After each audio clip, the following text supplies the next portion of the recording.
नमस्कार, स्वागत है आप सभी का भी स्टार न्यूज में और मैं हूं आपके साथ जुबैर चौधरी। वक्त तो चला यूपी के बुलेटिन अपन उत्तर प्रदेश का, जहां सबसे पहले बात करेंगे फिरोजाबाद की। बता दें कि फिरोजाबाद के सिकोहाबाद में देवी मंदिर के प्राण प्रतिष्ठा कार्यक्रम का आयोजन किया गया। इस प्राण प्रतिष्ठा कार्यक्रम में डीएम और एसएसपी ने शिरकत की। तो फिरोजाबाद जिले के सिकोहाबाद तहसील में बने देवी मंदिर के प्राण प्रतिष्ठा कार्यक्रम का आयोजन किया गया। इस मौके पर डीएम उज्जवल कुमार और एसएसपी सौरभ दीक्षित ने मंदिर प्राण प्रतिष्ठा कार्यक्रम में शिरकत की, जहां नगर में देवी प्रतिमा शोभा यात्रा भी निकाली गई। तो वहीं डीएम ने भजन संध्या का भी शुभारंभ शोभा यात्रा के बाद किया। इस मौके पर एसडीएम विवेक मिश्रा, तहसीलदार राखी शर्मा भी मौजूद रही।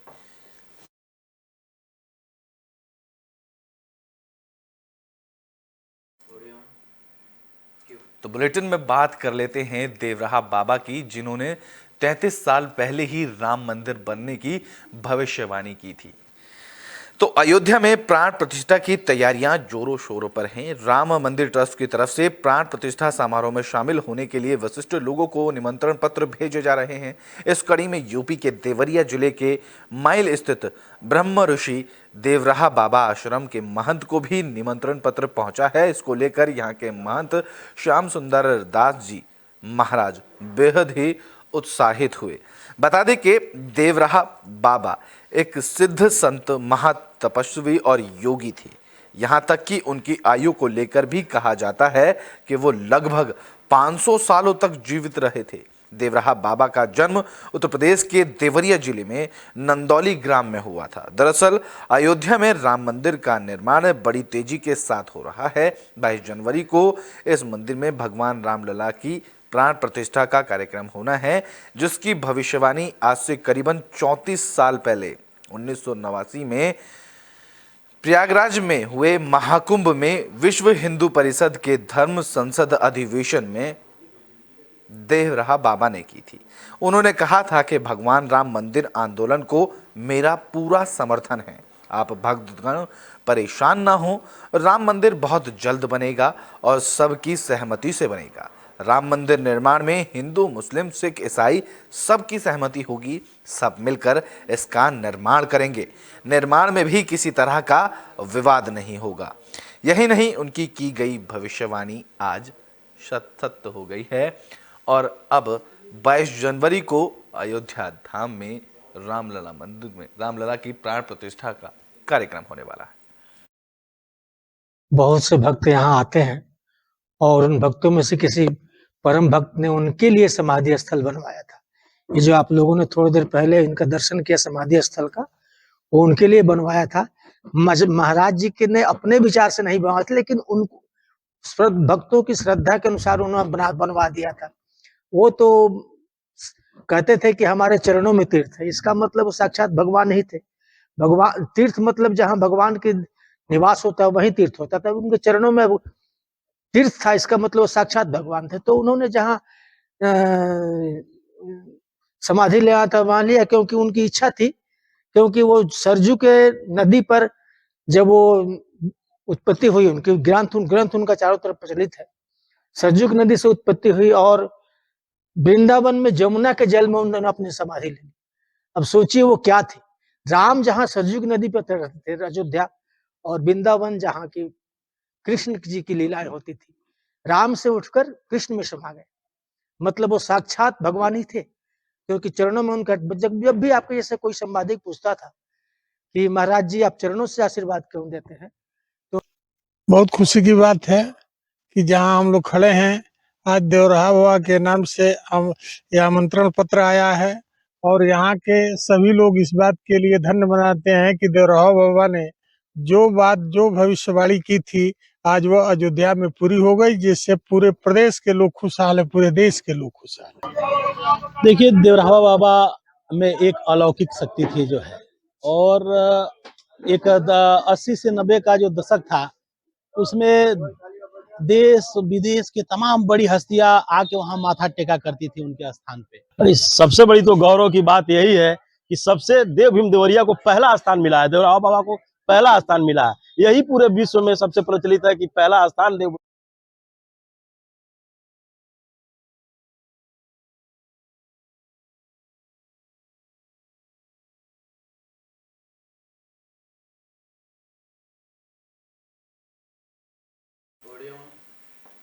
तो बुलेटिन में बात तो पीलीभीत की कर लेते हैं, जहां पर शोभा यात्रा निकाली गई। शोभा यात्रा के दौरान बड़ा हादसा हो गया।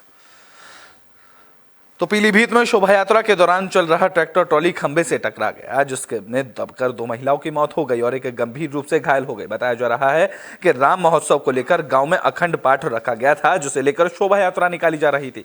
घटना की सूचना मिलते ही पुलिस मौके पर पहुंची और शव को कब्जे में लेकर पोस्टमार्टम के लिए भेजा और बाकी की जांच शुरू करी। जानकारी के मुताबिक गांव अधकटा थाना बरखेड़ा क्षेत्र के अंतर्गत अखंड रामायण पाठ आयोजन कराया जा रहा था, जिसमें गांव के लोग एक ट्रैक्टर ट्रॉली में थे। श्री राम लक्ष्मण सीता की प्राकृतिक झांकी निकाली जा रही थी। इस दौरान एक बिजली के खंभे से ट्रैक्टर ट्रॉली टकरा गई। झांकी देख रही महिलाओं पर बिना तार का बिजली का पोल गिर गया, जिसमें दबकर 60 साल की बासंतो देवी और 40 साल की सोमवती की मौत हो गई। तो वहीं महिला तेज रानी गंभीर रूप से घायल हुई, जिन्हें इलाज के लिए अस्पताल में भर्ती कराया।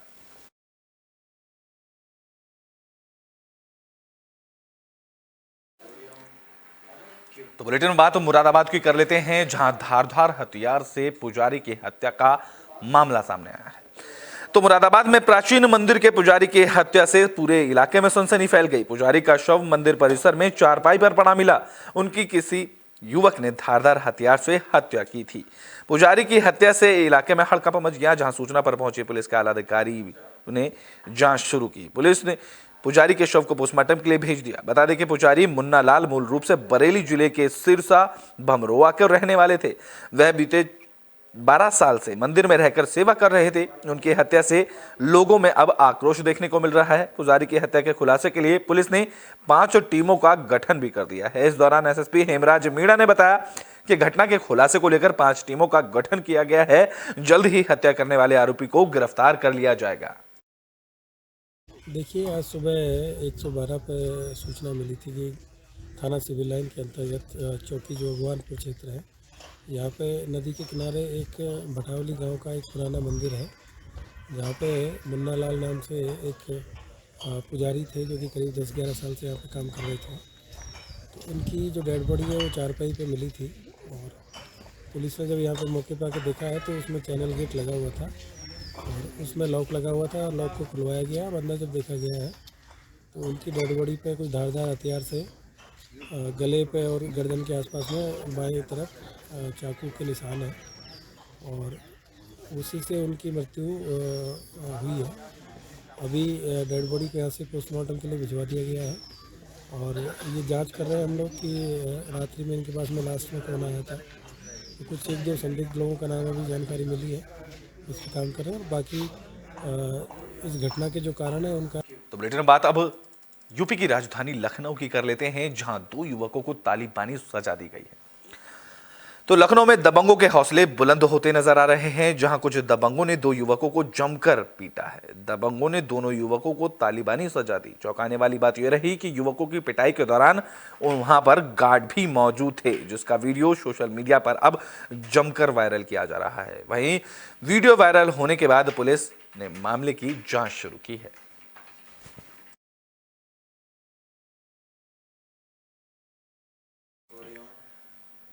तो बुलेटिन में बात कर लेते हैं पीलीभीत की। बता दें कि पीलीभीत में अवैध खनन धड़ल्ले से किया जा रहा है। तो पीलीभीत में अवैध खनन पर लगाम लगने का नाम ही नहीं ले रहा है। बता दें कि बिसलपुर तहसील के थाना देयोरिया के क्षेत्र में धड़ल्ले से अवैध खनन किया जा रहा है, जहां ग्राम जगतपुर से उठाकर ग्राम बड़ेपुरा में मिट्टी डाली जा रही है।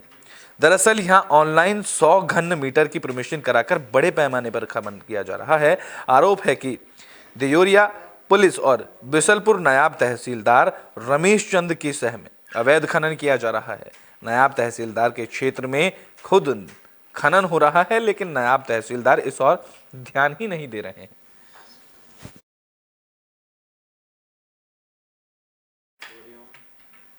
तो बुलेटिन में बात पीलीभीत की ही कर लेते हैं, जहां चोरों ने श्री बालाजी रेस्टोरेंट को अपना निशाना बनाया। तो पीलीभीत के श्री बालाजी रेस्टोरेंट में चोरी का मामला सामने आया। बता दें कि बिसलपुर क्षेत्र के रेलवे स्टेशन रोड पर स्थित श्री बालाजी मिठाई एंड रेस्टोरेंट पर चोरों ने चोरी की वारदात को अंजाम दिया। दरअसल दुकान के मालिक जब सुबह उठकर रेस्टोरेंट खोलने पहुंचे तो यहां उन्हें दुकान का ताला टूटा मिला। उन्होंने देखा कि उनके रेस्टोरेंट का सामान फैला हुआ था और गल्ले का ताला भी टूटा हुआ था, जिसके बाद उन्होंने इसकी सूचना पुलिस को दी। दुकान के मालिक ने बताया कि उनकी दुकान में करीबन 27,000 रुपए मिठाई, नमकीन, बिस्कुट और 2 मोबाइल के साथ साथ मोबाइल चार्जर भी चोरी हुआ है। बता दें कि चोरी की वारदात दुकान में लगे सीसीटीवी कैमरे में कैद हो गई, जिसके बाद मौके पर पहुंची पुलिस ने मामले की जांच शुरू की। आज सुबह जब रोज की तरह मैंने 8:30 बजे दुकान खोली, उसके बाद सब काउंटर पे जहाँ हमारा दराज होती है जिसमें रुपये रखते हैं उसमें सब बिखरा हुआ पड़ा था, सब कागज़ वगैरह बाहर पड़े थे। तब जब मैंने सब चीज़ें चेक करी, हमारे यहाँ कैमरे लगे हुए, तो उसमें मुझे याद हुआ कि मेरी दुकान पे लगभग सुबह 3:30 बजे चोरी हुई है, जिसमें एक लड़का रोशनदान के सहारे घुसकर उसने गले में लगभग 27,000 रुपये रखे हुए थे, वो निकाल लिए। कुछ नमकीन बिस्कुट रखे थे और 2 मोबाइल चार्जर। तो बुलेटिन में बात कर लेते हैं शामली की, जहां आईटी कंपनी के अधिकारी के घर पर चोरी का मामला सामने आया है। तो शामली में भी आईटी कंपनी के अधिकारी के घर पर चोरी का मामला सामने आया। बता दें कि शहर के दयानंद नगर की गली नंबर 5 में अज्ञात चोरों ने नोएडा आईटी कंपनी में काम करने वाले ऑफिसर के घर के ताले तोड़कर 7 लाख रुपए की नगदी, लाखों रुपए की कीमत के सोने चांदी के जेवरात और बाकी कीमती सामान चोरी कर लिया। मकान का ताला टूटा देख घटना की जानकारी पड़ोसियों की तरफ से शादी समारोह में शामिल होने गए मेरठ में उनके परिजनों को दी गई, तो वहीं भरी आबादी के बीच हुई चोरी की घटना को लेकर पूरे इलाके में सनसनी फैल गई। इस दौरान सूचना पर पहुंची एसओजी फॉरेंसिक टीम ने उच्च अधिकारियों के साथ घटनास्थल का मुआयना किया, जिसके बाद पुलिस ने मौके पर पहुंचे पीड़ित दीपक से घटनाक्रम की जानकारी ली। पीड़ित दीपक के अनुसार 12 फरवरी को उनकी छोटी बहन की शादी होनी है। दहेज में सामान देने के लिए सोने चांदी के जेवरात, कोरे नोट की गड्डी इकट्ठा की गई थी और घर से सभी प्रकार के सोने चांदी के जेवरात चोरी कर लिए गए हैं। मोहल्ला दयानंद नगर में चोरी की घटना करने वाले चोरों को पहले से ही आभास था कि दीपक के घर में आने वाले दिनों में शादी होनी है, जिसके लिए घर में सामान जमा किया गया है और चोरों को ये जानकारी भी थी कि दीपक मंगलवार को ही अपने परिवार के साथ मेरठ शादी समारोह में जा रहे हैं। इसी बात का फायदा उठाते हुए चोरों ने पहले मकान के बाहरी दरवाजे का ताला तोड़ा और फिर चोरी की वारदात को अंजाम दिया। एक्चुअली क्या था भैया, मेरे चाचा की लड़की की शादी है मेरठ, आज की शादी है, कल उनका सगाई वगैरह थी, कल हम गए हुए थे ताला वाला लगा के। और अभी करीब फ़ोन आया सुबह करीब 12 बजे पड़ोस से कि तुम्हारा ताला खुला हुआ है बाहर से। देखा तो ये घटना घटी है। हम फिर अभी बाहर के। अच्छा, सूचना पुलिस को करी? हाँ, सूचना एक पड़ोस में किसी ने करी होगी। अच्छा, तो कितना उन्होंने क्या मानना है, कितना? एक्चुअली के 12 फरवरी के हमारे यहाँ शादी सिस्टर की, तो उसकी तैयारियाँ चल रही थी। अच्छा, लगभग मोटा सा कोई कैश वैसे कैश और ज्वेलरी तो सारा गया पे। कितना होगा? 5 लाख रुपये केस वैसे था, 2 लाख रुपये करीब जो गड्डियाँ आती है इस टाइप की वो थी, जो गड्डियाँ होती है। 7 लाख रुपये करीब का कैश था और जो कुछ मुझे पता नहीं अभी देखना पड़ेगा। वो सोना जेवरात कितना होगा? लगभग जेवरात 15 से 20 के करीब तोले, 15-20 तोले के करीब का अनुमान पूरा जो पुराना सोना था, पैसा था, कुछ अपना था, 20 तोले करीब। तो जैसे आप घर में घुसे, आपने क्या देखा घर में? यही देखा, सामान बिखरा पड़ा था। पुलिस वाले आए हुए थे जाने से पहले। पुलिस आपके आने से पहले ही आ गई थी? अच्छा, घर में कौन कौन रहता है आपके? मैं, वाइफ है, बच्चे, सिस्टर, सभी गए हुए थे? हाँ सभी। तो बुलेटिन में बात एटा की कर लेते हैं, जहां मिट्टी का टीला गिरने से बड़ा हादसा हुआ। इस मिट्टी के टीले में 8 लोग दब गए। तो एटा में मिट्टी का टीला गिरने से बड़ा हादसा हो गया। मिट्टी का टीला गिरने से मलबे में 8 लोग दब गए। घटना से मौके पर चीख पुकार मच गई, जहां आसपास मौजूद लोगों ने भागकर मौके पर लोगों की जान बचाई। लोगों ने मिट्टी हटाकर दबे हुए लोगों को बाहर निकाला। इसके बाद उन्हें अस्पताल में भर्ती कराया। यहाँ एक महिला की मौत हो गई। बता दें कि घटना मरहरा थाना क्षेत्र के मोइनुद्दीनपुर गांव की है, जहां सूचना पर पहुंची पुलिस ने राहत बचाव का काम किया।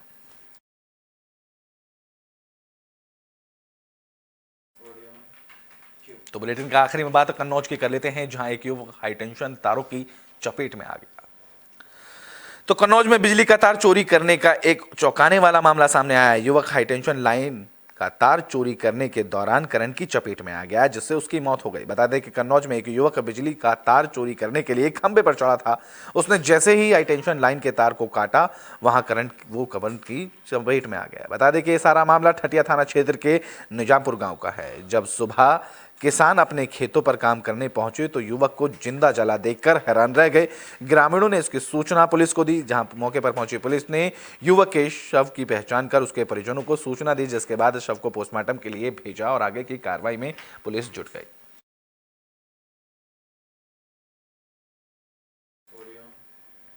तो यूपी के बुलेटिन अपना उत्तर प्रदेश में अभी के लिए बस इतना ही। देश और दुनिया की तमाम खबरों के लिए देखते रहें AB स्टार न्यूज।